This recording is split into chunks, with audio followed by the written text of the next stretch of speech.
Question 1.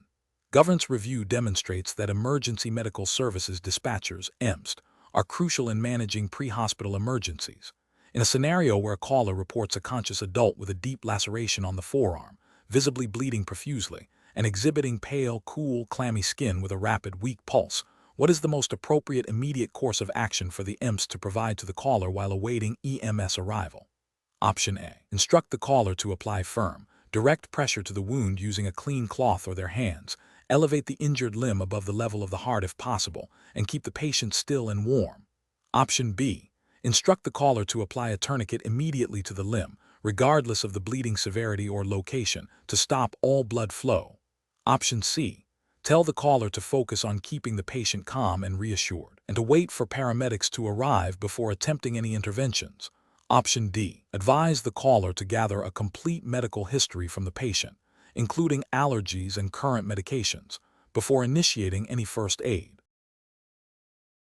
The correct answer is A. Instruct the caller to apply firm, direct pressure to the wound using a clean cloth or their hands, elevate the injured limb above the level of the heart if possible, and keep the patient still and warm. Explanation. Scenario analysis. This scenario presents a common but critical challenge for emergency medical services dispatchers, EMSD. The dispatcher must rapidly assess a potentially life-threatening situation involving severe bleeding and signs of shock, while simultaneously providing life-saving instructions to a layperson. The challenge lies in the dispatcher's limited information, the caller's potential panic, and the critical need for immediate, accurate guidance to prevent further deterioration of the patient's condition before EMS arrival. The dispatcher's role is to bridge the gap between the onset of the emergency and the arrival of professional medical help, making their judgment and communication skills paramount. Correct approach analysis.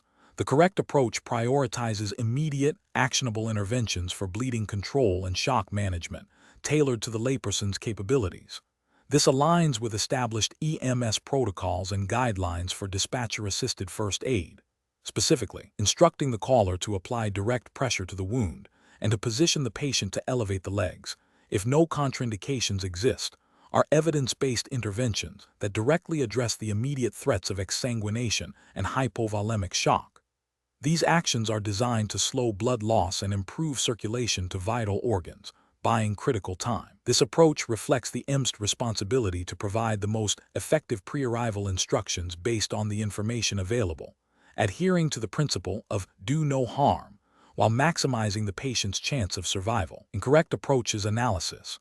One incorrect approach would be to focus solely on gathering extensive patient history before providing any instructions. This delays critical interventions and could lead to irreversible shock or death. Regulatory frameworks for EMS dispatch emphasize the importance of immediate life-saving measures over exhaustive information gathering in critical situations. Another incorrect approach would be to provide vague or overly complex instructions that the layperson cannot easily follow under stress. For example, instructing the caller to manage the bleeding without specifying how to apply pressure or to stabilize the patient without clear positioning guidance is insufficient. This failure to provide clear, concise, and actionable steps constitutes a dereliction of the EMS duty to provide effective dispatcher assistance, potentially violating protocols designed to ensure patient safety and optimal outcomes. A third incorrect approach would be to dismiss the severity of the bleeding or shock signs, perhaps due to the caller's emotional state or the dispatcher's own misinterpretation.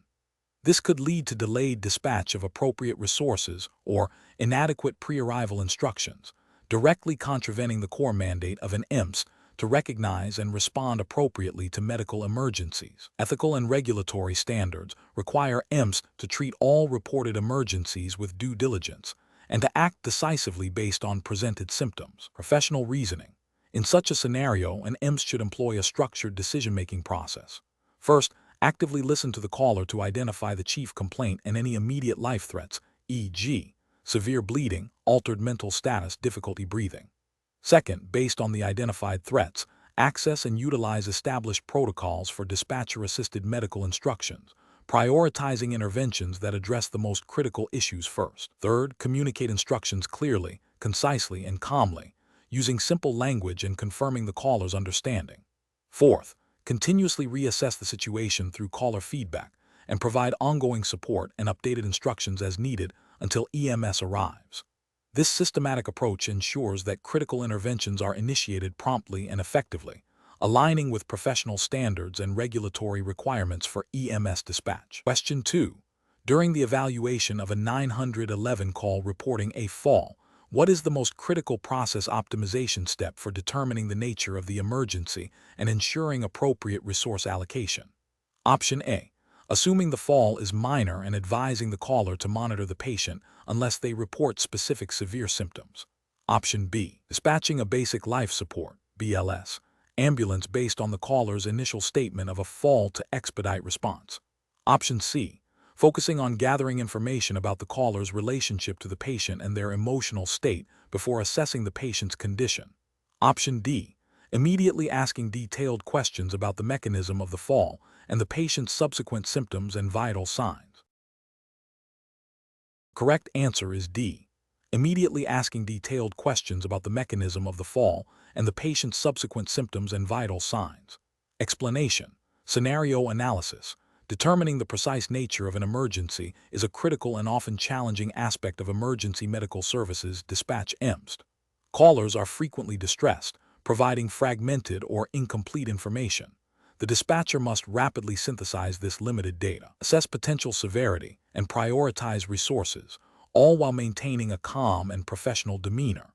Misinterpreting the nature of the emergency can lead to delayed or inappropriate response, potentially exacerbating patient outcomes or misallocating vital resources.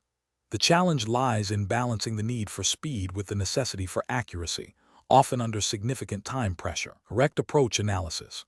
The correct approach involves a systematic, protocol-driven inquiry that prioritizes gathering key information to accurately classify the emergency.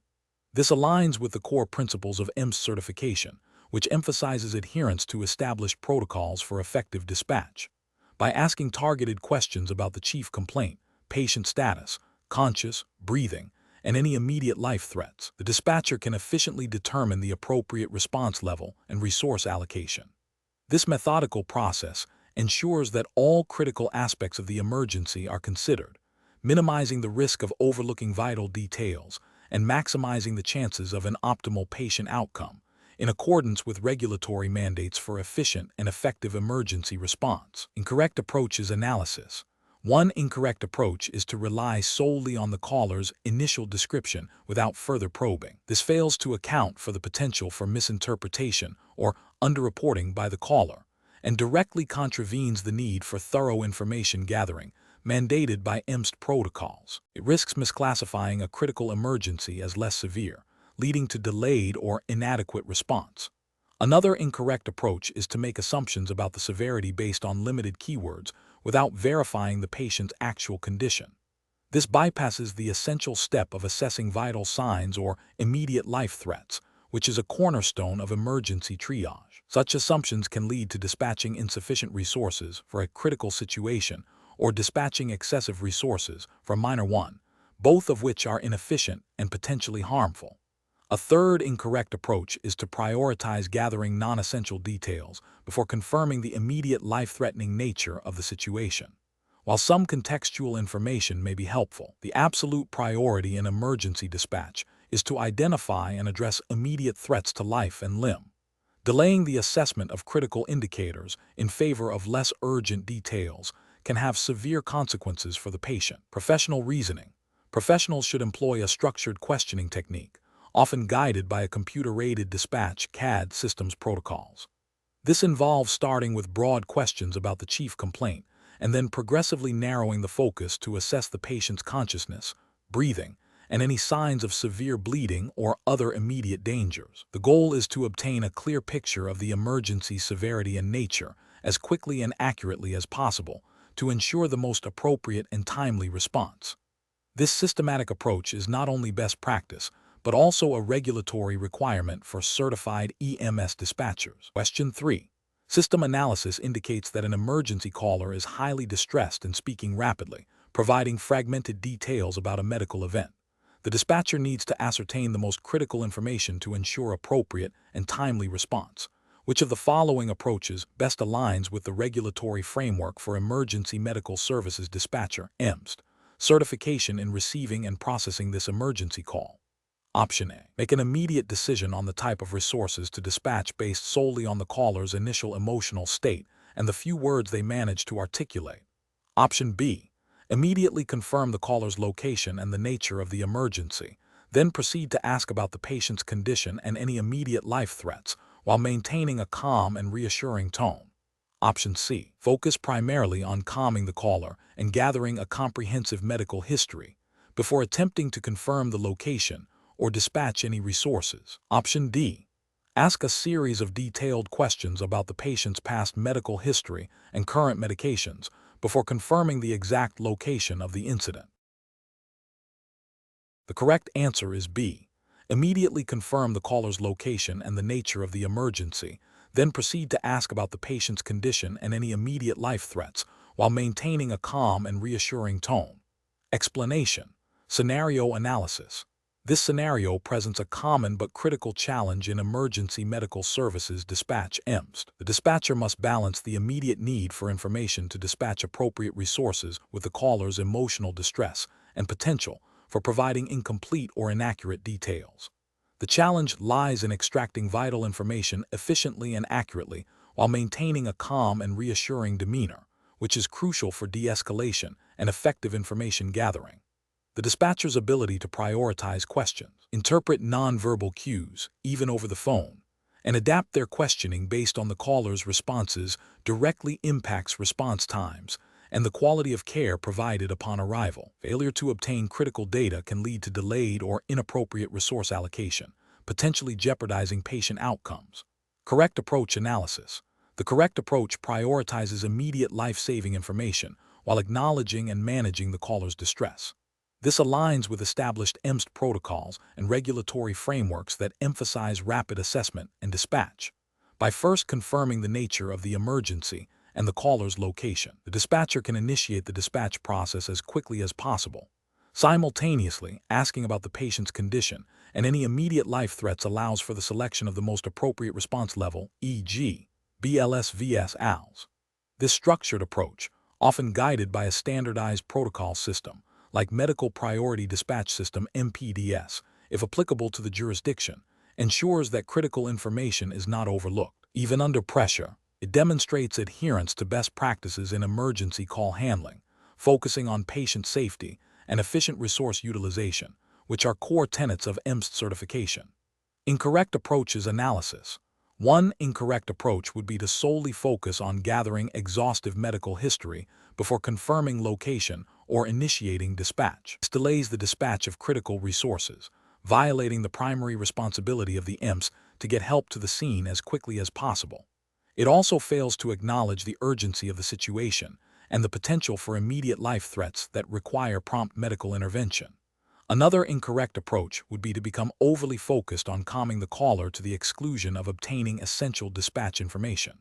While empathy is important, the dispatcher's primary role is to facilitate emergency response. Prolonged de-escalation without concurrent information gathering can lead to significant delays in dispatch and potentially negative patient outcomes. This approach neglects the core function of the EMSD role. A third incorrect approach would be to make assumptions about the severity of the situation based on the caller's tone or limited initial description without asking clarifying questions. This can lead to under-dispatching resources or dispatching the wrong type of unit, both of which are critical failures in EMSD operations and directly contravene regulatory requirements for accurate assessment and dispatch. Professional reasoning. Professionals in EMSD must employ a systematic and protocol-driven approach to emergency call processing. This involves active listening, clear and concise questioning, and the ability to prioritize information based on its impact on patient care and resource allocation. A decision-making framework should include 1. Immediate identification of the emergency type and location, 2. Assessment of immediate life threats, 3. Gathering of pertinent patient information, and 4. Providing pre-arrival instructions. This framework ensures that all critical elements are addressed efficiently and effectively, adhering to regulatory mandates and ethical obligations to provide timely and appropriate emergency medical services. Question 4. Stakeholder feedback indicates a need to refine our protocols for handling calls where the caller's description of a medical emergency is vague or potentially contradictory. Specifically, How should an emergency medical services dispatcher EMSD prioritize actions when faced with a caller who initially reports a minor issue but then expresses significant distress and describes symptoms that could indicate a more serious condition? Option A. Immediately initiate a high-priority dispatch for all available advanced life support resources and provide advanced life support pre-arrival instructions, regardless of the caller's initial description. Option B. Dispatch a lower priority response initially and then upgrade the response level only if the caller can provide definitive proof of a life-threatening condition. Option C. Advise the caller to wait for emergency services to arrive and provide only basic safety instructions until the situation is clarified, to avoid over-dispatching resources. Option D. Attempt to gather more specific details about the patient's symptoms, vital signs if known, and the caller's ability to assist, while simultaneously initiating a response based on the most concerning reported symptoms and providing appropriate pre-arrival instructions. Correct answer is A. Immediately initiate a high-priority dispatch for all available advanced life support resources and provide advanced life support pre-arrival instructions, regardless of the caller's initial description. Explanation. Scenario analysis. This scenario presents a common challenge in emergency medical services dispatch where a caller provides conflicting information regarding the severity of a medical emergency. The dispatcher must quickly assess the situation, prioritize resources, and provide appropriate pre-arrival instruction while managing a potentially distressed caller. The challenge lies in balancing the need for immediate, life-saving interventions with the risk of over-dispatching resources or providing incorrect advice based on incomplete or inaccurate information. Careful judgment is required to ensure the most effective and efficient response. Correct approach analysis. The correct approach involves a systematic process of information gathering, risk assessment, and resource allocation. It prioritizes obtaining critical details about the patient's condition, the nature of the emergency, and the caller's ability to assist. This aligns with the core principles of emergency dispatch protocols, which emphasize scene safety, patient assessment, and appropriate dispatch of personnel and equipment. By asking targeted questions to clarify the situation and assess the caller's capacity, the dispatcher can make an informed decision about the level of response needed and provide the most relevant pre-arrival instructions. This approach ensures compliance with established EMS protocols and ethical obligations to provide timely and effective emergency care. Incorrect approaches analysis. An approach that immediately dispatches the highest level of response without further assessment risks unnecessary resource strain and potential patient harm if the situation is less critical. This could violate guidelines regarding efficient resource utilization and may lead to delayed response for other genuine emergencies. An approach that relies solely on the caller's initial, potentially panicked, description without probing for further details can lead to misclassification of the emergency's severity. This could result in under-dispatching critical resources or providing inappropriate pre-arrival instructions, directly contravening the duty of care and potentially leading to adverse patient outcomes. An approach that delays dispatch while attempting to gather extensive, non-critical information can be detrimental in time-sensitive situations. While thoroughness is important, the primary objective is to initiate an appropriate response and provide life-saving guidance as quickly as possible. Prolonged information gathering without dispatch can violate the principle of timely intervention. Professional reasoning. Professionals should employ a structured decision-making process that begins with active listening and immediate scene safety considerations. This is followed by a rapid, protocol-driven assessment to gather critical information about the patient's condition and the environment. Based on this assessment, the dispatcher then determines the appropriate level of response and provides targeted pre-arrival instructions. This process should be iterative, allowing for reassessment and adjustment as new information becomes available. Adherence to established protocols, ethical guidelines, and continuous training are paramount in navigating these complex situations effectively. Question 5.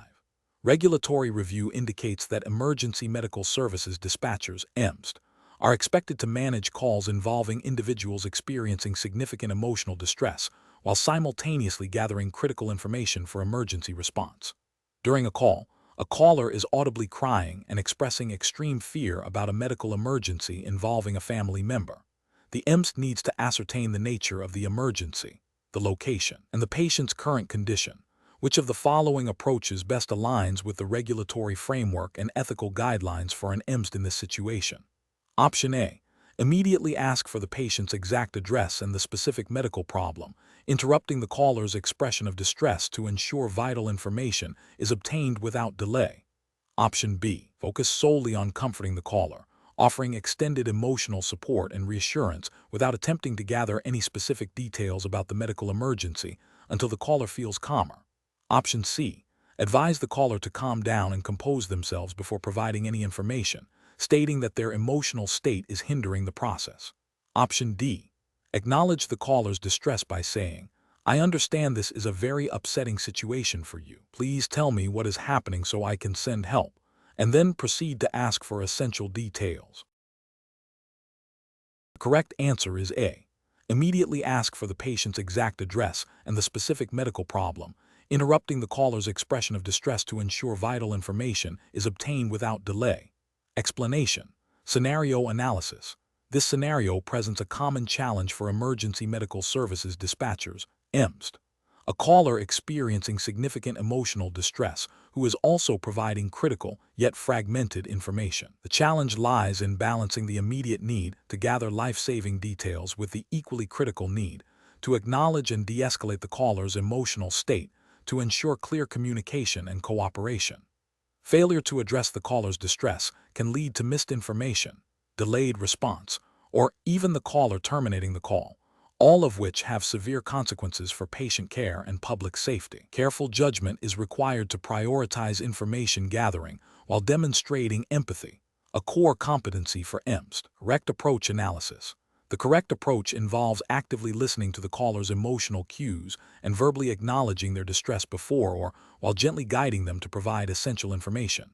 This demonstrates empathy, a key component of effective communication in high-stress situations. By validating the caller's feelings, "I understand this is very upsetting," the EMSD builds rapport and trust, making the caller more receptive to instructions and questions. This aligns with the ethical imperative to provide compassionate care, even at the dispatch level, and the regulatory expectation that EMSD will facilitate efficient and effective emergency response. This approach ensures that the caller feels heard and supported, which in turn facilitates the accurate and timely collection of critical data needed for dispatching the appropriate resources. Incorrect approach is analysis. One incorrect approach is to immediately interrupt the caller's emotional expression to demand specific information. This demonstrates a lack of empathy and can alienate the caller, making them less cooperative and potentially causing them to withhold vital details or end the call prematurely. This fails to meet the ethical standard of compassionate care and can hinder the primary objective of gathering necessary information for an effective response, thus violating the spirit of regulatory requirements for efficient emergency services. Another incorrect approach is to solely focus on the emotional distress without attempting to gather any critical information. While empathy is crucial, the EMSD primary role is to facilitate emergency response. Prolonged focus on emotional support without a transition to information gathering would delay the dispatch of critical resources, potentially leading to adverse patient outcomes.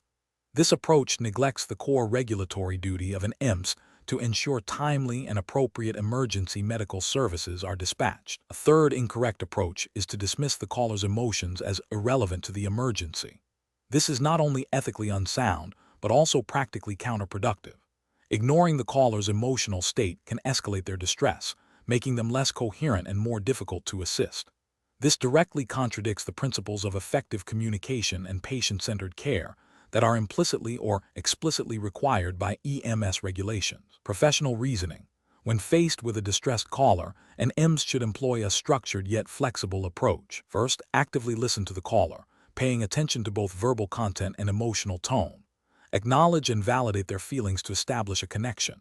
Then, gently transition to information gathering by asking clear, concise questions, prioritizing the most critical details, e.g., nature of the emergency, location, patient's condition.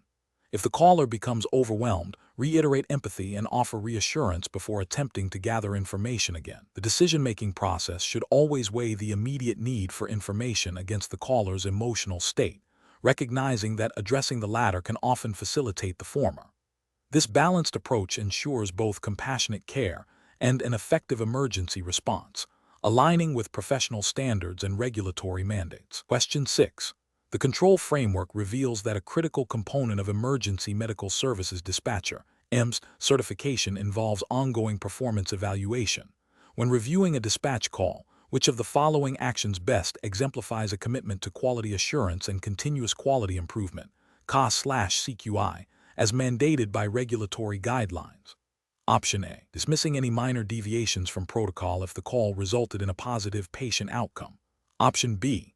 Evaluating the dispatcher's adherence to established protocols, identifying any deviations, and providing specific actionable feedback for improvement. Option C. Focusing solely on whether the caller expressed satisfaction with the dispatcher's demeanor, regardless of protocol adherence. Option D.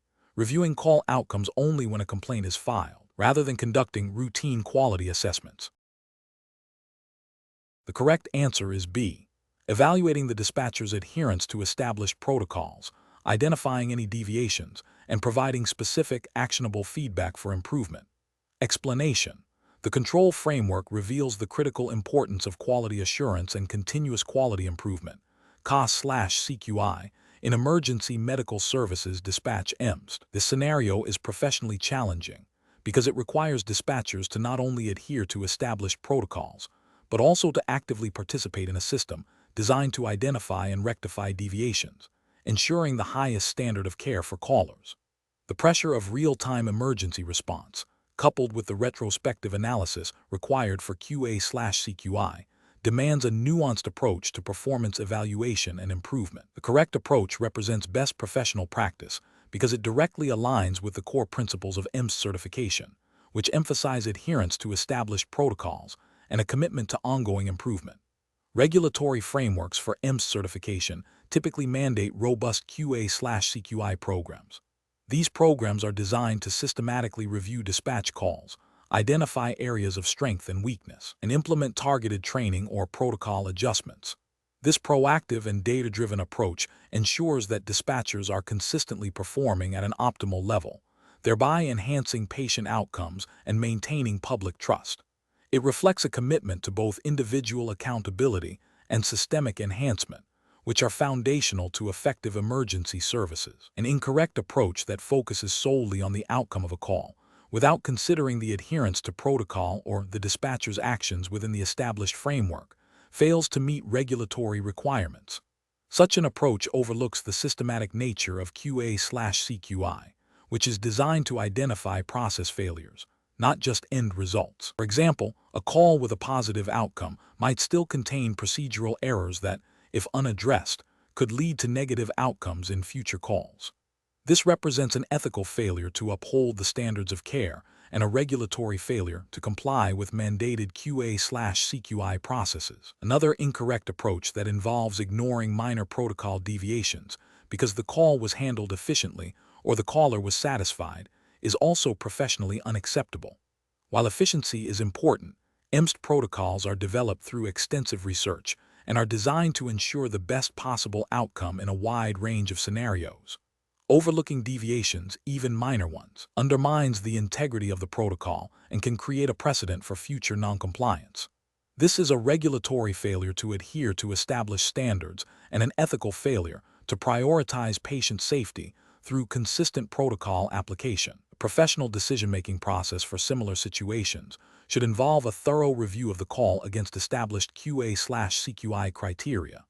This includes evaluating adherence to protocols, communication effectiveness, and the appropriate use of resources. When deviations are identified, the focus should be on understanding the root cause, providing constructive feedback and training, and updating protocols or training materials as necessary. This iterative process of review, feedback, and improvement is the cornerstone of effective QA/CQI in EMSD. Question 7. The audit findings indicate a pattern of dispatchers struggling to effectively manage callers experiencing extreme emotional distress and expressing suicidal ideations, leading to delays in appropriate resource deployment. During a simulated call, a dispatcher receives a call from an individual who is crying uncontrollably, stating they can't take it anymore and are considering harming themselves. The dispatcher needs to determine the best immediate course of action to ensure the caller's safety and facilitate an appropriate emergency response, Which of the following actions best reflects best professional practice for an emergency medical services dispatcher in this critical situation? Option A. Inform the caller that you cannot help them if they are going to be overly emotional and ask them to calm down before proceeding. Option B. Advise the caller to hang up and call back when they are feeling more rational, as emotional callers are difficult to assist. Option C. Focus solely on gathering detailed medical history from the caller to understand the potential severity of their distress. Option D. Immediately ask for the caller's exact location, and if they have any means of self-harm readily available, while speaking in a calm and reassuring tone. The correct answer is D. Immediately ask for the caller's exact location, and if they have any means of self-harm readily available, while speaking in a calm and reassuring tone. Explanation. Scenario analysis. This scenario presents a significant professional challenge for an emergency medical services dispatcher, EMSD, due to the caller's extreme emotional distress and potential for self-harm. The dispatcher must balance the immediate need to de-escalate the situation and gather critical information for an appropriate response with the caller's agitated state, which can impede effective communication and potentially worsen their distress. The dispatcher's ability to remain calm, empathetic, and directive is paramount in ensuring the caller's safety and facilitating the dispatch of necessary resources. Correct approach analysis. The correct approach involves employing active listening and empathetic communication techniques while simultaneously attempting to gather essential information and guide the caller towards safety. This aligns with the core principles of emergency dispatch, which prioritize caller well-being and efficient resource allocation. Specifically, acknowledging the caller's distress, "I hear how upset you are," validates their feelings and can begin to build rapport, making them more receptive to instructions. Simultaneously, asking direct, concise questions about their immediate safety and location, "Are you alone? Where are you right now?" is crucial for determining the appropriate level of response and ensuring the safety of both the caller and responding units. This approach is supported by EMS certification standards that emphasize communication skills, crisis intervention, and information gathering under duress. Incorrect approach is analysis. One incorrect approach would be to immediately focus solely on gathering medical information without acknowledging the caller's emotional state. This fails to de-escalate the situation and can alienate the caller, making them less cooperative and potentially increasing their distress. This violates the ethical obligation to provide compassionate care and the practical necessity of establishing a working relationship to obtain vital information. Another incorrect approach would be to become overly emotional or argumentative with the caller, mirroring their distress.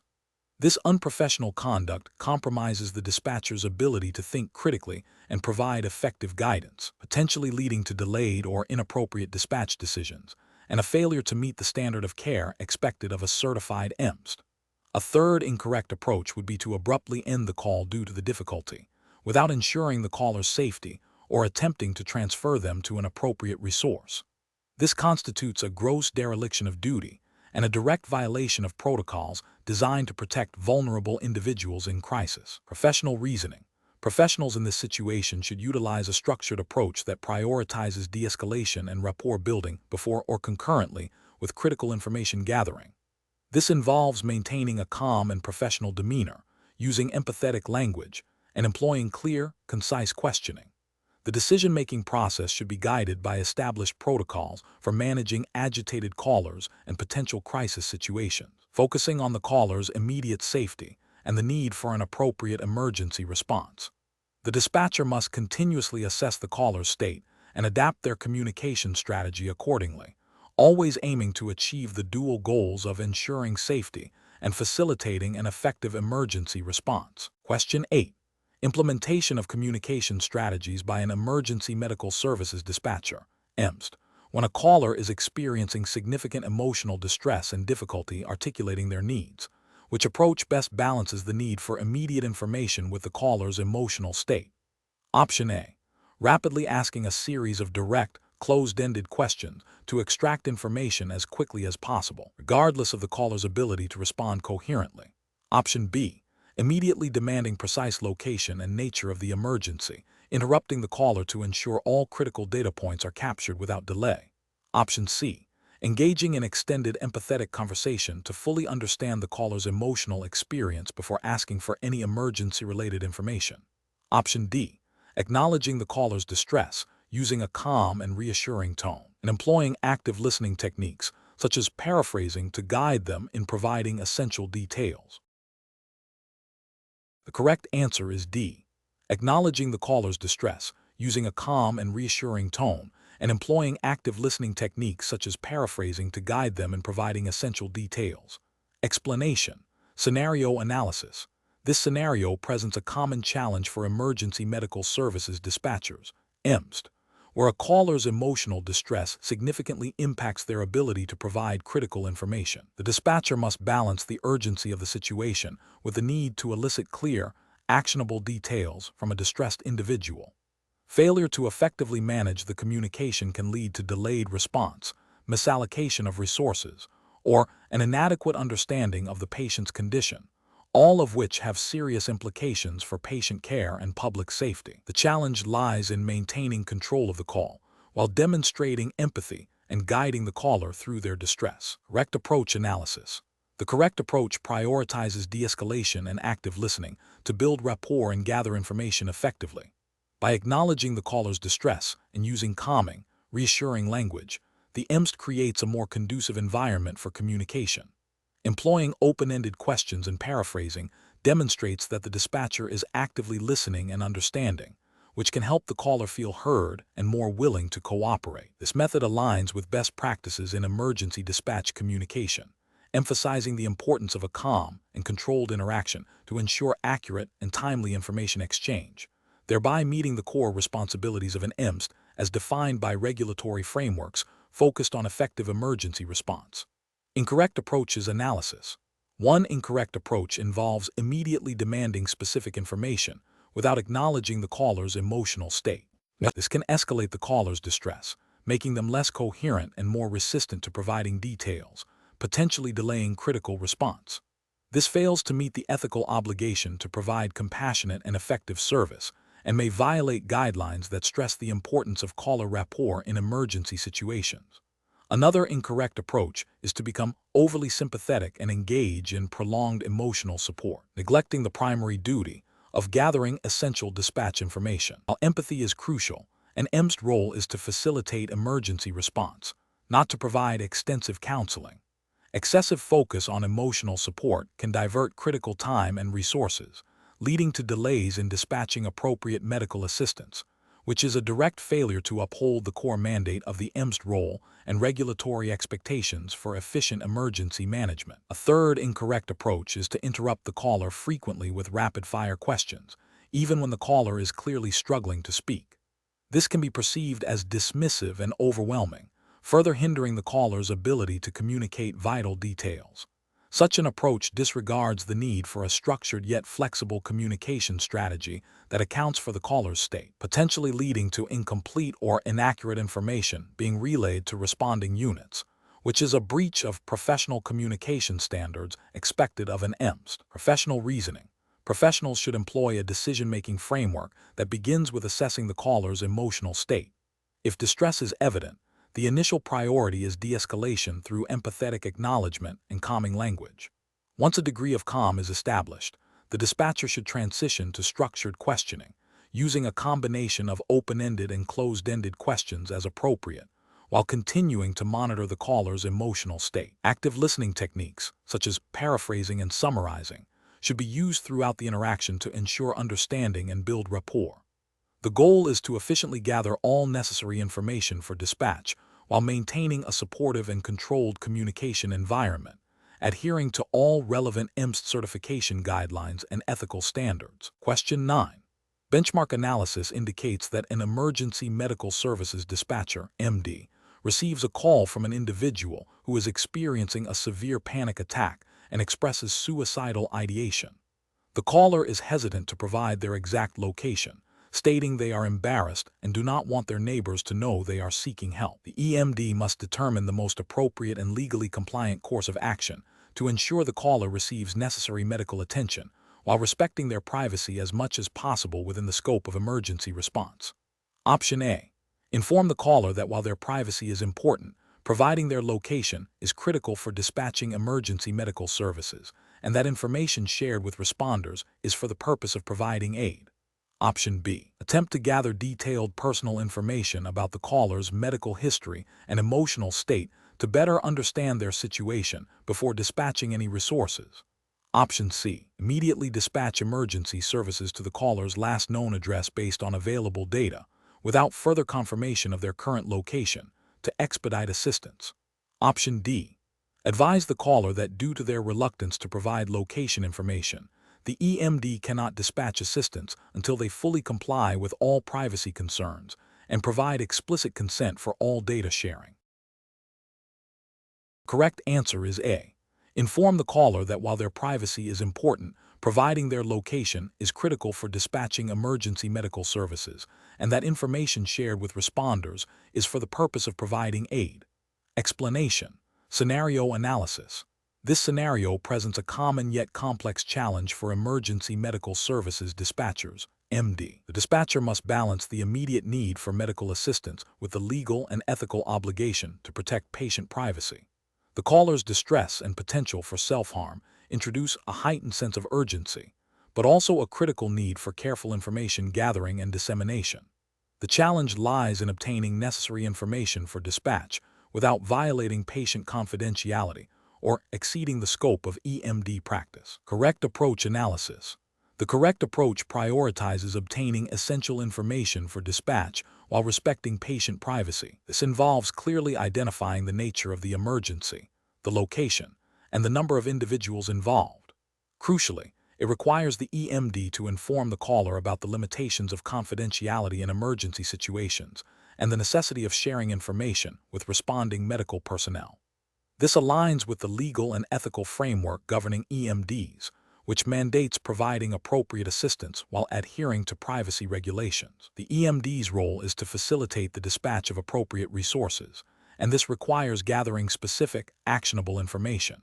Incorrect approach is analysis, an approach that immediately relays all information to responding units without assessing the necessity or confirming the caller's consent, where applicable and legally permissible, would violate patient privacy regulations. This could include sharing non-essential details about the caller's personal life or medical history that are not directly relevant to the immediate emergency response.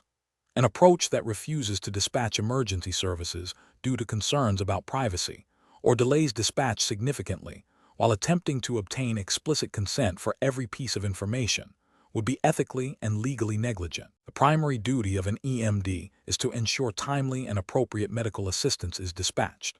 An approach that attempts to diagnose the caller's condition or provide extensive medical advice beyond established protocols would exceed the EMD's scope of practice and could lead to harm, creating potential legal liability. The EMD's expertise is in dispatch and pre-arrival instructions, not medical diagnosis. Professional reasoning. EMDs should employ a structured decision-making process that begins with active listening and immediate threat assessment. They must then follow established protocols for information gathering, prioritizing critical details for dispatch. Transparency with the caller regarding information sharing for emergency response is vital. If a caller expresses concerns about privacy, the EMD should explain the necessity of sharing relevant information with medical responders to ensure the best possible care, while assuring them that information will be handled professionally and only shared as needed for the emergency. When in doubt, EMDs should consult with supervisors or adhere strictly to their agency's established protocols and legal guidance. Question 10. Risk assessment procedures indicate that multiple simultaneous emergency medical calls have been received, each requiring immediate attention. One call reports a suspected cardiac arrest in a public park. Another describes a severe allergic reaction in a residential home, and a third details a multi-vehicle collision with reported entrapment. Considering the limited availability of advanced life support (ALS) units, which dispatch decision best aligns with established EMS protocols for resource allocation in this high-demand scenario. Option A. Dispatch the closest available ALS unit to the cardiac arrest. Prioritize the multi-vehicle collision for the next available ALS unit due to potential for multiple critical patients, and dispatch a basic life support (BLS) unit to the allergic reaction, with instructions to upgrade to ALS if the patient's condition deteriorates. Option B. Dispatch the ALS unit to the allergic reaction, as severe allergic reactions can rapidly become life-threatening, and then dispatch the next available ALS unit to the cardiac arrest, followed by a BLS unit to the multi-vehicle collision. Option C. Dispatch the ALS unit to the multi-vehicle collision due to the potential for multiple patients, then dispatch the next available ALS unit to the cardiac arrest, and assign a BLS unit to the allergic reaction. Option D. Dispatch the first ALS unit that became available to the cardiac arrest, the second ALS unit to the allergic reaction, and the third ALS unit to the multi-vehicle collision, regardless of their proximity or specific capabilities. The correct answer is A. Dispatch the closest available ALS unit to the cardiac arrest. Prioritize the multi-vehicle collision for the next available ALS unit due to potential for multiple critical patients, and dispatch a basic life support (BLS) unit to the allergic reaction, with instructions to upgrade to ALS if the patient's condition deteriorates. Explanation: this scenario presents a common challenge for emergency medical services dispatchers, EMSD, where limited resources must be allocated to multiple emergent situations, each with varying degrees of urgency and potential patient outcomes.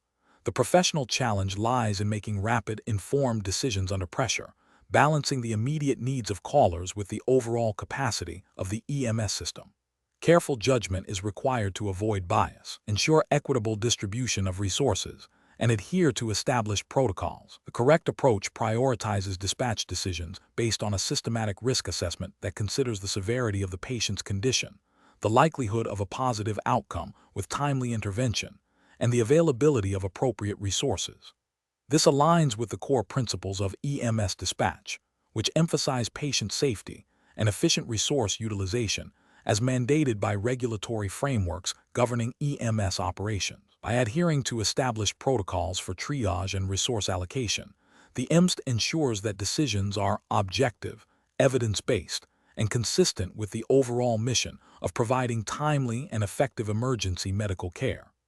This approach minimizes the risk of adverse patient outcomes due to delayed or inappropriate dispatch. An incorrect approach that solely focuses on the order in which calls were received fails to acknowledge the dynamic nature of emergency medical needs. This violates the ethical obligation to prioritize patients based on clinical urgency, potentially leading to critical delays for those with life-threatening conditions. It also disregards regulatory guidelines that mandate a needs-based allocation of resources.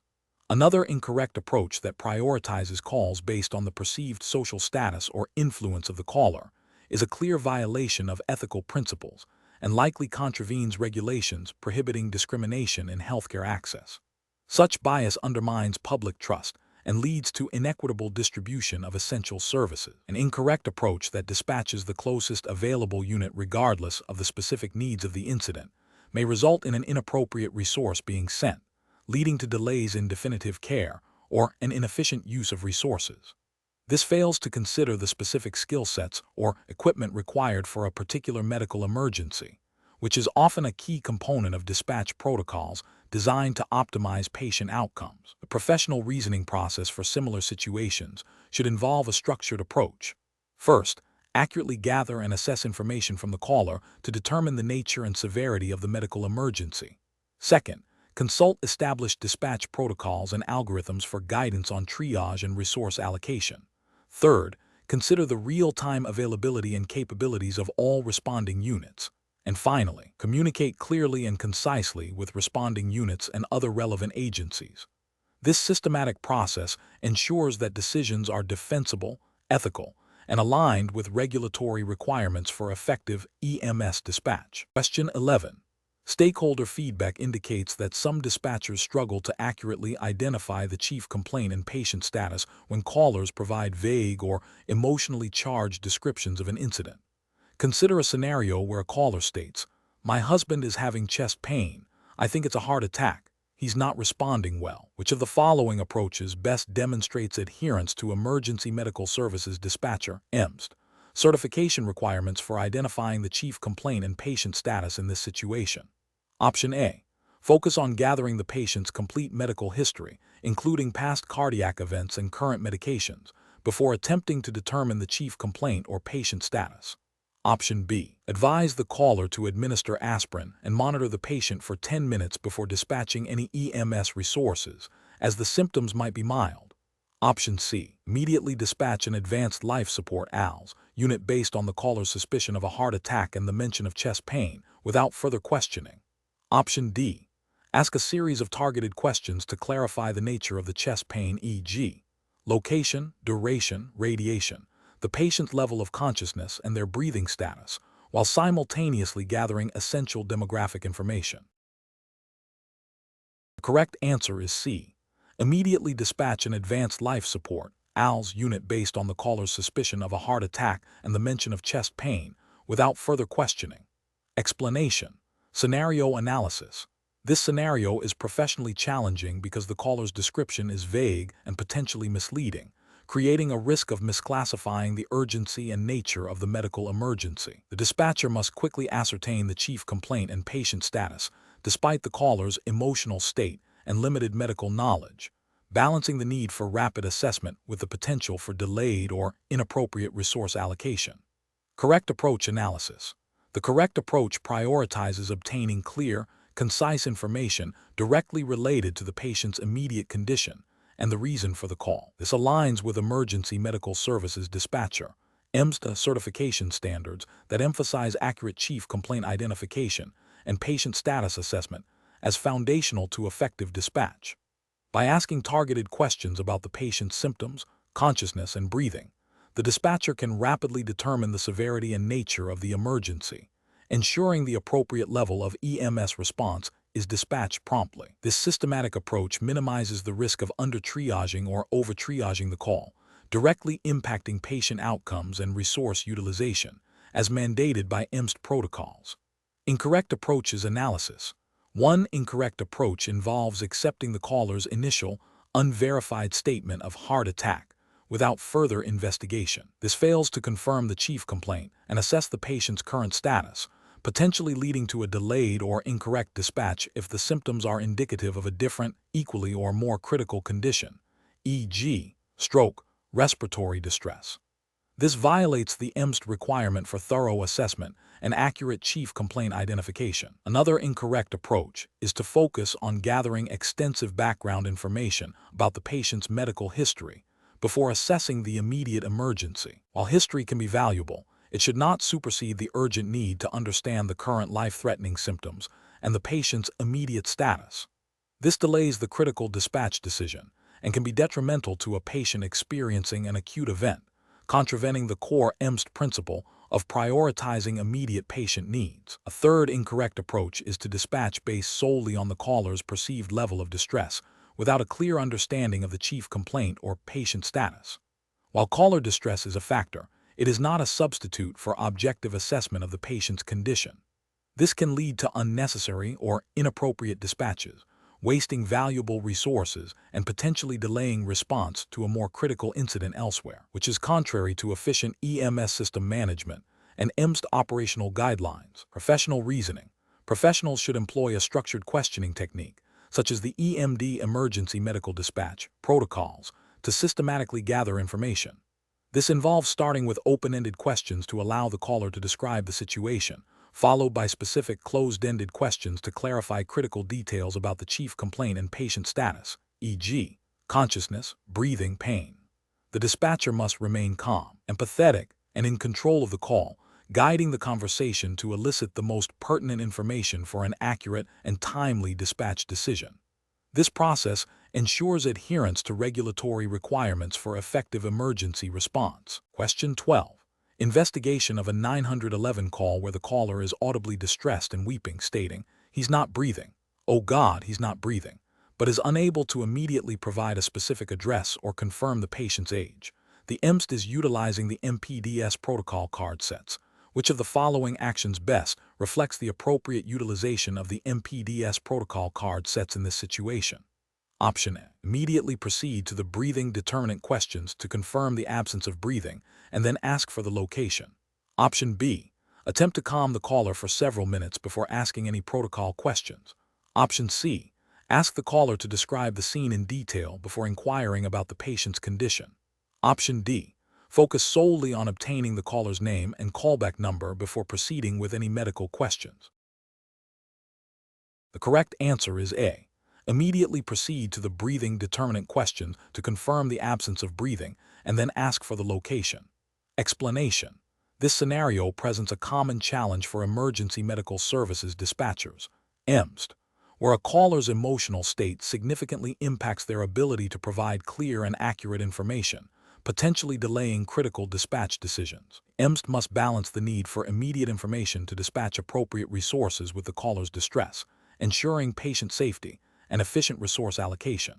The correct approach involves systematically guiding the caller through the MPDS protocol card sets, prioritizing the most critical questions first to establish the nature and severity of the emergency. This method ensures that essential information for dispatch is obtained efficiently, even under duress. It aligns with the core principles of the MPDS, which are designed to standardize dispatch procedures, improve patient outcomes, and enhance dispatcher safety by providing a structured decision-making process. Adhering to the protocol is a regulatory requirement for certified EMSD, ensuring a consistent and evidence-based response. An incorrect approach would be to allow the caller's emotional state to completely derail the protocol, leading to a prolonged and unfocused conversation. This could result in delayed dispatch, misinterpretation of symptoms, or failure to gather vital information like the patient's location or chief complaint. Such a failure constitutes a regulatory and ethical breach, as it deviates from established protocols designed for optimal patient care and public safety. Another incorrect approach would be to prematurely abandon the protocol to calm the caller down, without first attempting to gather critical information. While empathy is important, the primary responsibility of an EMSD is to gather information for dispatch. Delaying this process without a clear justification based on the protocol can lead to adverse outcomes. Ethically, this represents a failure to prioritize the patient's immediate need for emergency services. Professionals should employ a decision-making framework that prioritizes protocol adherence while integrating active listening and empathetic communication. This involves recognizing the caller's distress, acknowledging it briefly, and then firmly but gently redirecting them back to the protocol questions. The EMSD must maintain control of the call, ensuring that the structured questioning of the MPDS is followed to obtain the necessary information for appropriate and timely dispatch. Question 13. What factors determine the selection and application of the most appropriate emergency medical services dispatch protocol when a caller presents with a complex or ambiguous set of symptoms? Option A. The availability of specific advanced life support units in the area and the dispatcher's familiarity with the patient's medical history. Option B. The caller's personal opinion of the severity of their condition and any pre-existing medical diagnoses they may have. Option C. The caller's chief complaint, observable signs and symptoms, and the protocol's structured decision-making pathways for risk assessment. Option D. The perceived urgency conveyed by the caller's emotional state and the dispatcher's personal experience with similar calls. The correct answer is C. The caller's chief complaint, observable signs and symptoms, and the protocol's structured decision-making pathways for risk assessment. Explanation. This scenario is professionally challenging because the emergency medical services dispatcher EMSD must rapidly assess a caller's situation, which may be fraught with ambiguity, to select the most appropriate protocol. The caller's description of symptoms can be vague, incomplete, or even misleading due to stress, fear, or a lack of medical understanding. The EMSD judgment is critical as an incorrect protocol selection can lead to delayed or inappropriate pre-arrival instructions, potentially worsening the patient's outcome or failing to adequately prepare responding units. The correct approach, focusing on the caller's chief complaint and observable signs and symptoms to determine the most likely emergency, represents best professional practice because it aligns with established EMS dispatch protocols designed for risk assessment and patient prioritization. These protocols are evidence-based and structured to guide dispatchers through a systematic questioning process that elicits crucial information for accurate triage and appropriate resource allocation. Adhering to these protocols ensures a consistent, standardized, and medically sound response, minimizing the risk of error and maximizing the chance of a positive patient outcome, as mandated by regulatory frameworks governing EMS operations. An incorrect approach that relies solely on the caller's self-diagnosis or perceived severity without systematic questioning, fails to meet professional standards. This approach risks misinterpreting the situation, potentially leading to the dispatch of incorrect resources or the provision of inappropriate pre-arrival instructions. Ethically, this violates the duty of care owed to the patient. Regulatory failure occurs because it deviates from mandated protocol adherence, which is a cornerstone of EMS dispatcher certification and operational guidelines. Another incorrect approach, prioritizing the dispatch of the highest level of response regardless of the caller's description, is inefficient and can lead to unnecessary resource strain. While erring on the side of caution is important, indiscriminate dispatch based on fear rather than assessed risk is not a sustainable or evidence-based practice. This can lead to over-triaging and divert critical resources from genuine emergencies. A third incorrect approach, focusing on gathering extensive historical medical information before proceeding with immediate life-saving instructions, delays crucial interventions. While some historical context can be helpful, the primary focus must be on the immediate presenting problem and the provision of life-sustaining instructions while simultaneously initiating the dispatch process. This delay can be detrimental in time-sensitive emergencies. The professional decision-making process for similar situations involves a structured, protocol-driven approach. The EMSD must actively listen, ask clear and concise questions to confirm or clarify symptoms, and utilize the established protocol's decision trees to identify the most probable emergency. This involves a continuous risk assessment, balancing the need for speed with the need for accuracy, and always prioritizing patient safety and the provision of appropriate pre-arrival instructions. Question 14. When evaluating the use of a computer-aided dispatch (CAD) system in a high-stress emergency call, and a caller provides information that seems contradictory or incomplete regarding the nature of the medical emergency and the patient's location, what is the most appropriate course of action for an emergency medical services dispatcher (EMSD) to ensure both data integrity and effective response?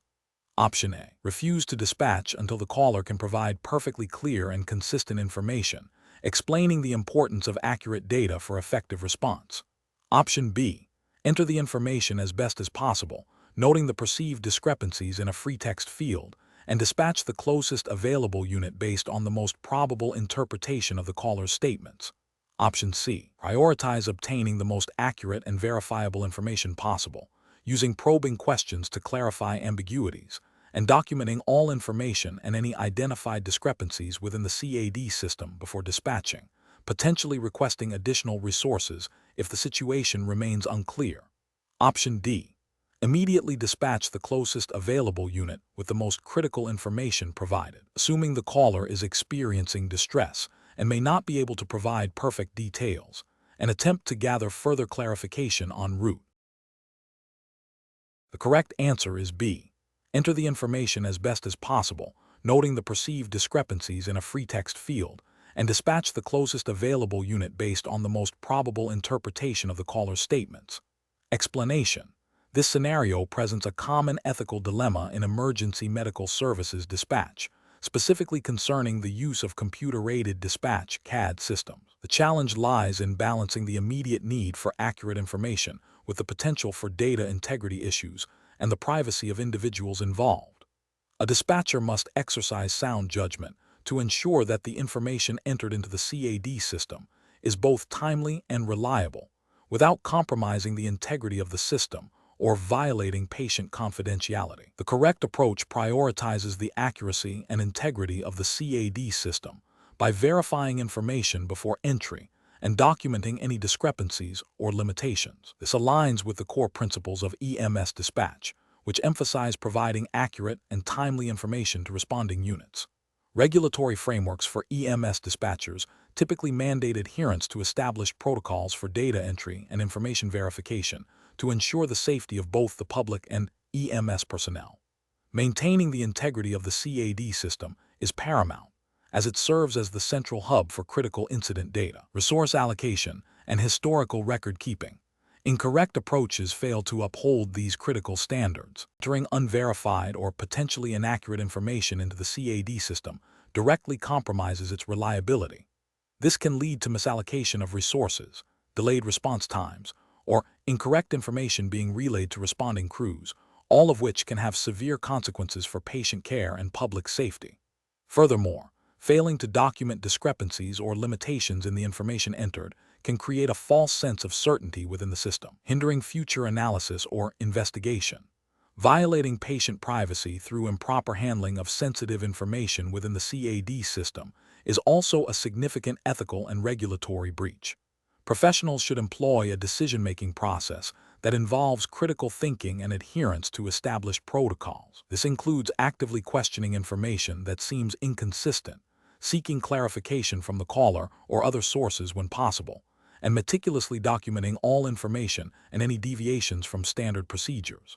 When faced with uncertainty, the safest course of action is to err on the side of caution, ensuring that the information entered is as accurate as possible and that any limitations are clearly noted. Question 15. The evaluation methodology shows that a caller reports their child is experiencing terrible pain in their tummy. As an emergency medical services dispatcher EMSD, what is the most appropriate next step to gather information related to basic anatomy and physiology? Option A. Immediately dispatch an ambulance to the location, as abdominal pain in a child is always a serious emergency. Option B. Ask the caller to describe the exact location of the pain within the abdomen and inquire about any associated symptoms like fever, vomiting, or changes in bowel movements. Option C. Advise the caller to give the child over-the-counter pain medication and monitor the situation. Option D. Tell the caller that tummy is not a specific anatomical term and ask them to describe the pain using more precise medical language. The correct answer is B. Ask the caller to describe the exact location of the pain within the abdomen and inquire about any associated symptoms like fever, vomiting, or changes in bowel movements. Explanation. Scenario analysis. This scenario presents a professional challenge for an emergency medical services dispatcher, EMSD, due to the inherent conflict between a caller's perceived urgency and the dispatcher's responsibility to gather critical information for appropriate resource allocation. The dispatcher must balance the caller's emotional state and potential distress with the need for accurate anatomical and physiological details to ensure the correct level of medical response is dispatched.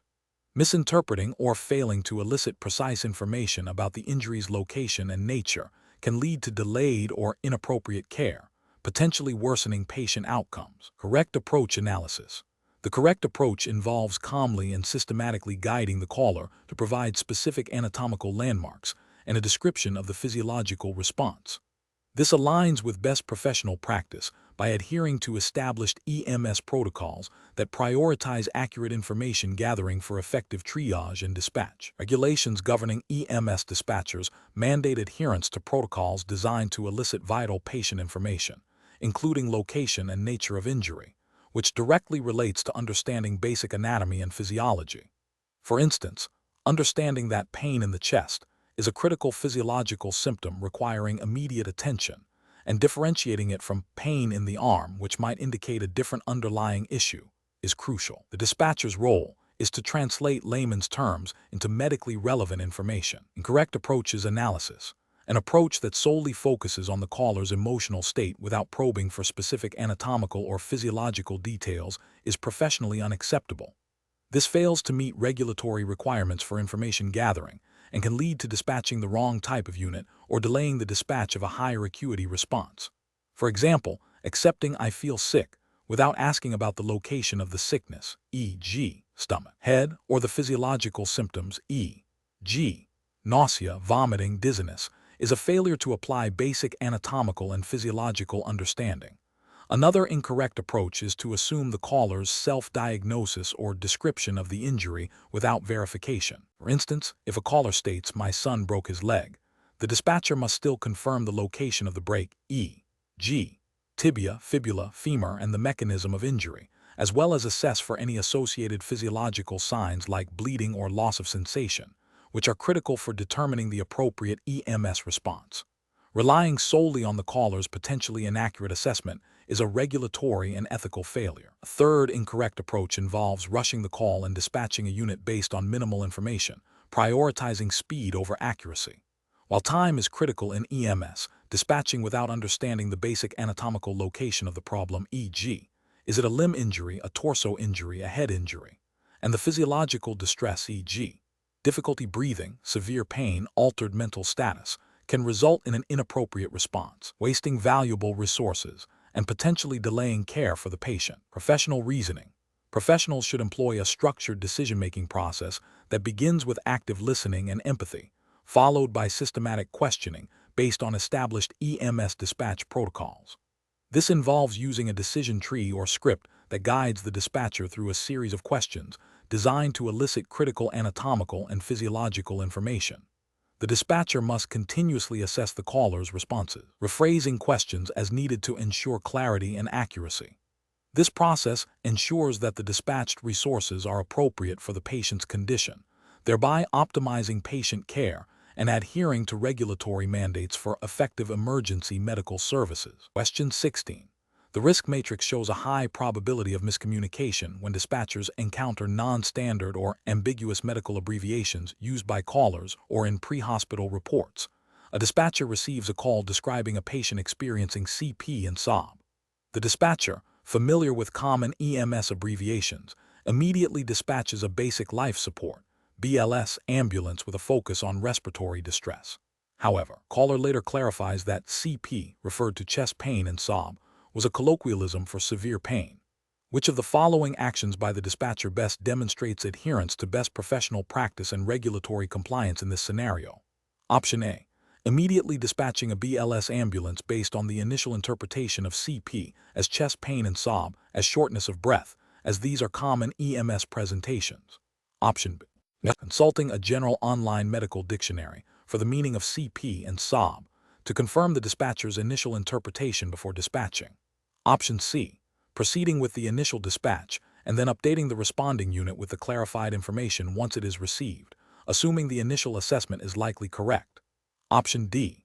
Requesting immediate clarification from the caller regarding the meaning of CP and SOB before dispatching any resources, and then dispatching the appropriate unit based on the confirmed information.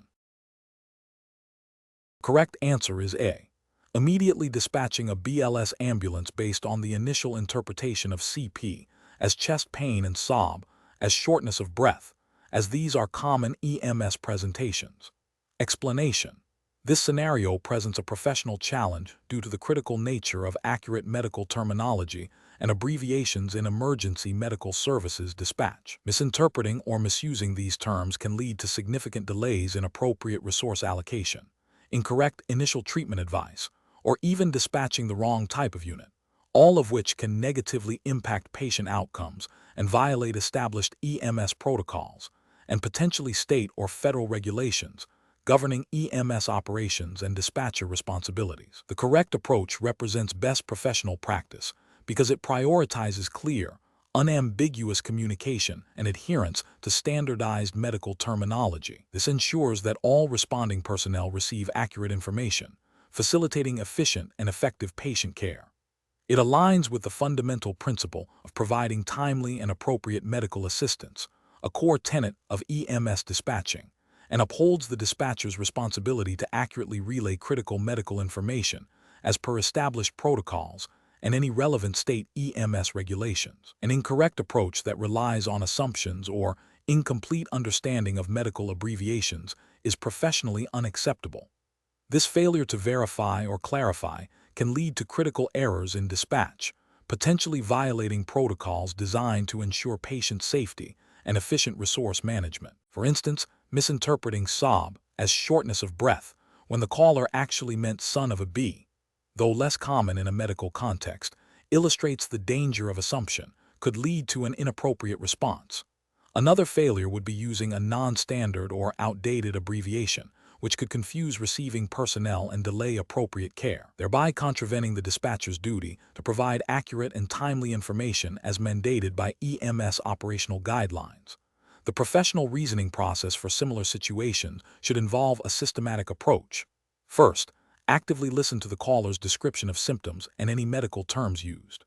Second, if any medical terminology or abbreviation is unclear, unfamiliar, or potentially ambiguous, the dispatcher must seek immediate clarification from the caller or consult approved reference materials or protocols. Third, always use standardized, approved medical terminology and abbreviations in all communications. Finally, confirm understanding of critical information with the caller and any responding units to ensure accuracy and prevent misinterpretation. This methodical process minimizes the risk of error and upholds the highest standards of professional conduct in EMS dispatch. Question 17. Risk assessment procedures indicate that an emergency medical services dispatcher, EMSD, receives a call for a patient experiencing chest pain. The established protocol for chest pain requires specific questions to be asked and certain instructions to be given. However, the caller is extremely agitated and is having difficulty providing clear answers, making it challenging to follow the protocol precisely. The dispatcher believes that a slight modification in questioning order and a more direct instruction might be necessary to obtain critical information and ensure the patient's safety. What is the most appropriate course of action for the EMSD in this situation? Option A. Strictly adhere to the protocol as written, even if it means the caller struggles to provide information, to avoid any potential regulatory violation. Option B. Consult with a supervisor or medical director regarding the perceived need for protocol deviation before proceeding with any modifications. Option C. Immediately deviate from the protocol to obtain the necessary information and ensure patient safety, as the situation is time-sensitive and the caller is distressed. Option D. Attempt to follow the protocol but skip any questions that the caller seems unable to answer clearly, prioritizing speed over completeness. The correct answer is C.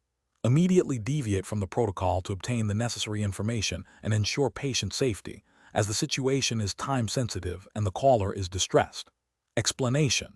This scenario presents a professional challenge because it requires the emergency medical services dispatcher, EMSD, to balance the immediate need for patient care with the established safety and efficacy protocols.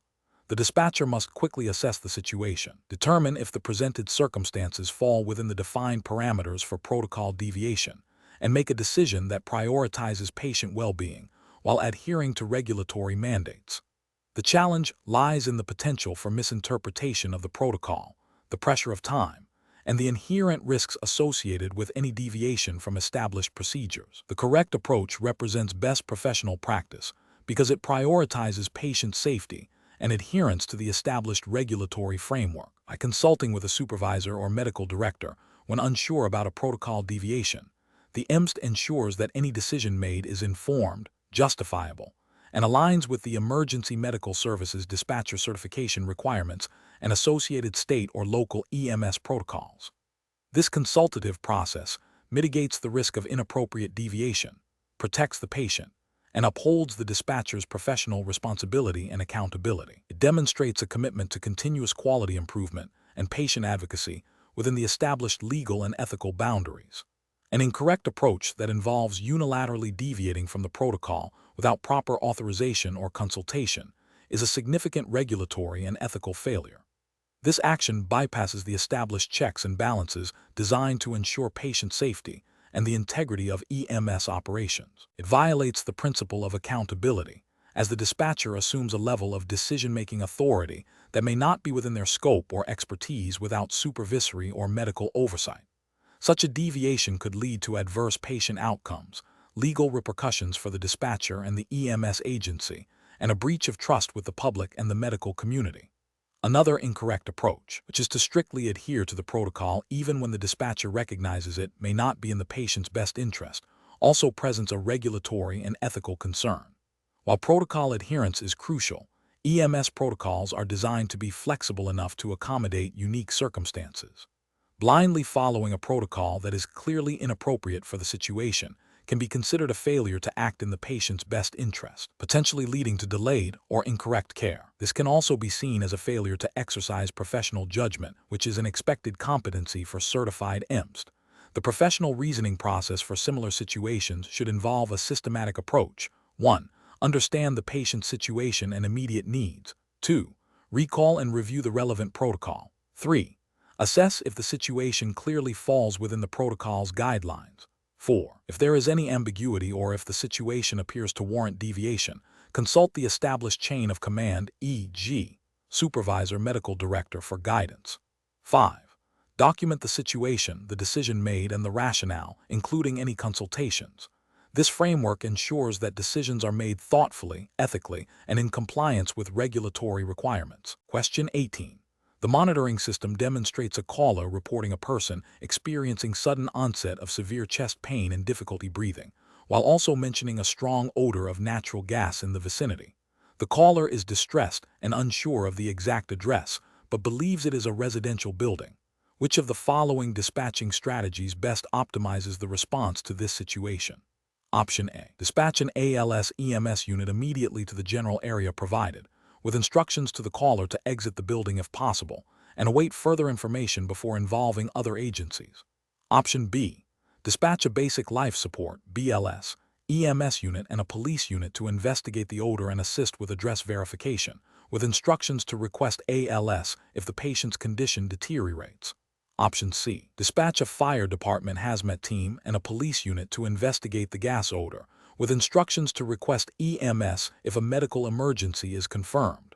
Option D. Dispatch a full ALS, Advanced Life Support, EMS unit, a fire department engine company for potential hazard mitigation, and a police unit for scene security and address verification, while simultaneously attempting to gather more precise location information. The correct answer is D. Dispatch a full ALS, Advanced Life Support, EMS unit, a fire department engine company for potential hazard mitigation, and a police unit for scene security and address verification, while simultaneously attempting to gather more precise location information. Explanation: this scenario is professionally challenging because it requires the dispatcher to rapidly assess a dynamic situation with potentially conflicting information and make critical decisions under pressure that directly impact patient outcomes and public safety. The dispatcher must balance the urgency of the medical need with the availability and appropriateness of resources, while also considering potential secondary risks. The correct approach represents best professional practice because it prioritizes a systematic, evidence-based assessment of the situation to ensure the most appropriate and timely response. This aligns with the core principles of emergency medical services dispatch, EMSD, as outlined in regulatory frameworks, which emphasize patient safety, efficient resource allocation, and adherence to established protocols. By gathering crucial details about the patient's condition and the environment, the dispatcher can accurately determine the level of medical assistance required and concurrently identify any potential hazards that might necessitate additional emergency services. This proactive approach minimizes delays in definitive care and ensures the safety of responding personnel. An incorrect approach that involves immediately dispatching the highest level of medical response without a thorough assessment is professionally unacceptable. This can lead to the misallocation of valuable resources, potentially leaving other critical incidents without adequate support. It also fails to consider the possibility that a lower level of response might be sufficient, thereby exposing the patient to unnecessary risks associated with a more complex intervention than required. Furthermore, neglecting to assess for environmental hazards before dispatching resources could place responding EMS personnel in immediate danger, violating safety regulations and ethical obligations to protect all individuals involved in an emergency response. Another incorrect approach, such as dispatching only police without any EMS consideration for a reported medical emergency, is a significant regulatory and ethical failure. This demonstrates a misunderstanding of the dispatcher's role in coordinating a multi-agency response. EMSD certification mandates the ability to triage medical calls and dispatch appropriate medical resources. Ignoring the medical component of the call, even if police presence is also requested, is a direct violation of the dispatcher's primary responsibility to ensure medical needs are addressed. The professional reasoning process for similar situations should involve a structured approach. 1. Actively listen and gather all available information from the caller, including the nature of the emergency, patient status, location, and any environmental factors. 2. Utilize established dispatch protocols and decision trees to determine the appropriate level of EMS response based on the reported symptoms and severity. 3. Simultaneously consider if the situation warrants the involvement of other agencies, fire, police, based on the nature of the incident, potential hazards, or specific caller requests. 4. Clearly communicate the dispatch plan to all involved agencies, ensuring a coordinated and efficient response. 5. Maintain continuous communication with the caller and responding units, providing pre-arrival instructions and updating the response as the situation evolves. Question 19. Process analysis reveals that an emergency medical services dispatcher (EMSD) is receiving a call for a patient who is reportedly not responding. To accurately assess the patient's level of consciousness lock, in accordance with EMSD certification requirements, which of the following questioning strategies is most appropriate? Option A. Ask the caller to describe the patient's symptoms and medical history without inquiring about their responsiveness. Option B. Ask the caller to simply state if the patient is breathing and if they have a pulse. Option C. Ask the caller to describe if the patient opens their eyes when spoken to, if they respond to their name, and if they can follow simple commands. Option D. Ask the caller if the patient is conscious or unconscious. The correct answer is C. Ask the caller to describe if the patient opens their eyes when spoken to, if they respond to their name, and if they can follow simple commands. Explanation. Scenario analysis.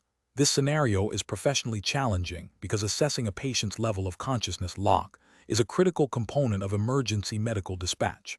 Misinterpreting or failing to adequately assess LOC can lead to incorrect dispatch of resources, delayed or inappropriate medical interventions, and potentially adverse patient outcomes.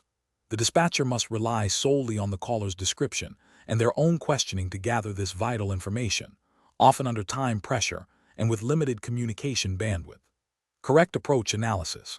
The correct approach involves systematically questioning the caller to elicit specific behaviors and responses that indicate the patient's awareness and responsiveness. This aligns with established emergency medical services dispatch (EMSD) protocols and guidelines, which mandate a structured approach to patient assessment. Specifically, it requires the dispatcher to ask questions that probe the patient's ability to respond to verbal stimuli, pain, and their overall orientation to person, place, and time. This methodical questioning ensures that the dispatcher gathers sufficient, accurate information to determine the appropriate level of care and urgency required for the patient. This adherence to protocol is a fundamental regulatory requirement for EMSD certification, ensuring standardized and effective dispatch practices. Incorrect approaches analysis.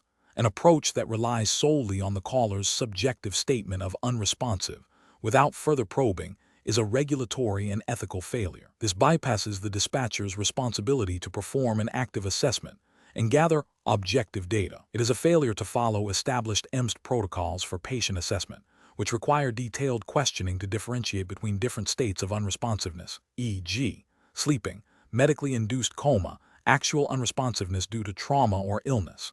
An approach that focuses only on the chief complaint, e.g., difficulty breathing, and neglects to assess LOC is also a significant failure. While the chief complaint is important, LOC is a vital sign that can drastically alter the urgency and type of response needed.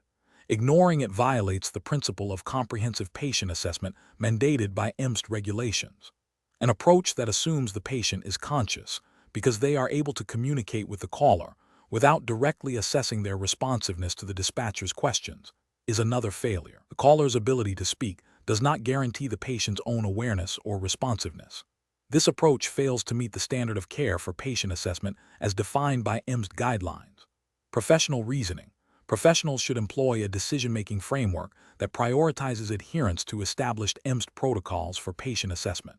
This involves a systematic questioning process that moves from general to specific, probing for responsiveness to voice, then to touch/pain, and assessing orientation. When faced with a potentially altered LOC, the dispatcher must actively seek to quantify the degree of unresponsiveness by asking about specific actions the patient can or cannot perform, and how they react to stimuli. This structured approach ensures that critical information is not missed and that the dispatch decision is based on objective data, thereby fulfilling regulatory obligations and ethical responsibilities to the patient. Question 20. Risk assessment procedures indicate that during a critical emergency call, the caller is distressed and provides a vague street name but no house number. The Emergency Medical Services Dispatcher, EMSD, has access to an integrated dispatch system with advanced mapping and location services, including real-time GPS data from the caller's mobile device if permission is granted, and the system supports it. Which of the following actions best represents the professional and regulatory standard for obtaining the most accurate location information for emergency response? Option A. Rely solely on the caller's vague street name and dispatch the closest available unit to that general area, hoping they can locate the patient upon arrival. Option B. Advise the caller that a precise address is required and disconnect the call until they can provide one, as privacy concerns prevent the use of location services without a clear street number. Option C. Manually search public online mapping services for the mentioned street name and dispatch units to the most populated intersection, as this is the most likely location. Option D. Immediately attempt to triangulate the caller's location using the integrated mapping system's GPS capabilities and cross-reference with any available cell tower data, while simultaneously prompting the caller for any landmarks or cross streets they can identify. The correct answer is D. Immediately attempt to triangulate the caller's location using the integrated mapping system's GPS capabilities and cross-reference with any available cell tower data, while simultaneously prompting the caller for any landmarks or cross streets they can identify. Explanation. Scenario analysis. This scenario is professionally challenging because it requires the Emergency Medical Services Dispatcher, EMSD, to balance the immediate need for accurate location data with the potential for privacy concerns and the limitations of available technology. The dispatcher must make a rapid, informed decision that prioritizes patient safety and efficient response while adhering to established protocols and legal frameworks governing data usage. The dynamic nature of emergency situations, where information can be incomplete or rapidly changing, adds another layer of complexity. Correct approach analysis. The correct approach prioritizes obtaining the most accurate and reliable location information available through authorized and established protocols. This aligns with the core responsibility of an EMS to ensure timely and appropriate emergency response. Utilizing the integrated mapping and location services, which are designed and vetted for emergency use, is the most professional and regulatory compliant method. These systems are typically designed to provide the highest level of accuracy, integrate with emergency response infrastructure, and operate within established legal and privacy guidelines for emergency services. This approach directly supports the mission of saving lives and mitigating harm by reducing response times and ensuring responders are directed to the correct location. Incorrect approach is analysis. One incorrect approach involves relying solely on caller-provided address information without attempting to verify or triangulate using available technology. This fails to meet the professional standard of due diligence in location verification. Regulatory frameworks for EMSD emphasize the importance of accurate dispatch information, and a failure to utilize available verification tools could lead to delayed response, dispatch to the wrong location, and potentially adverse patient outcomes, violating the duty of care. Another incorrect approach is to refuse to utilize the integrated mapping system due to a generalized concern about caller privacy, without considering the specific context of an emergency. While privacy is important, emergency response protocols and legal frameworks typically allow for the necessary use of location data to facilitate life-saving interventions. An EMSD primary ethical and regulatory obligation in an emergency is to ensure the patient receives timely medical assistance. Overriding this obligation based on a broad privacy concern, without exploring authorized emergency data access, is a failure of professional judgment and regulatory compliance. A third incorrect approach is to attempt to manually cross-reference location data with non-emergency public databases or personal knowledge outside of established protocols. This is problematic because non-emergency databases may be outdated, inaccurate, or not designed for the precision required in emergency response. Furthermore, relying on personal knowledge or unofficial sources bypasses the established, audited, and legally sanctioned systems designed for emergency dispatch, potentially introducing errors and violating data integrity protocols. Professional reasoning. In situations requiring location determination for emergency response, an EMS should follow a structured decision-making process. First, assess the immediate information provided by the caller. Second, immediately engage the integrated dispatch and mapping systems to obtain the most accurate location data available. Third, if discrepancies or ambiguities arise, utilize the system's tools for further verification, e.g., GPS coordinates, cell tower triangulation if integrated and authorized. Fourth, if all technological means are exhausted and location remains uncertain, employ advanced questioning techniques to elicit more precise location details from the caller, while simultaneously relaying the uncertainty to responding units. Throughout this process, adherence to established protocols, legal guidelines, and ethical obligations to prioritize patient safety and efficient response is paramount.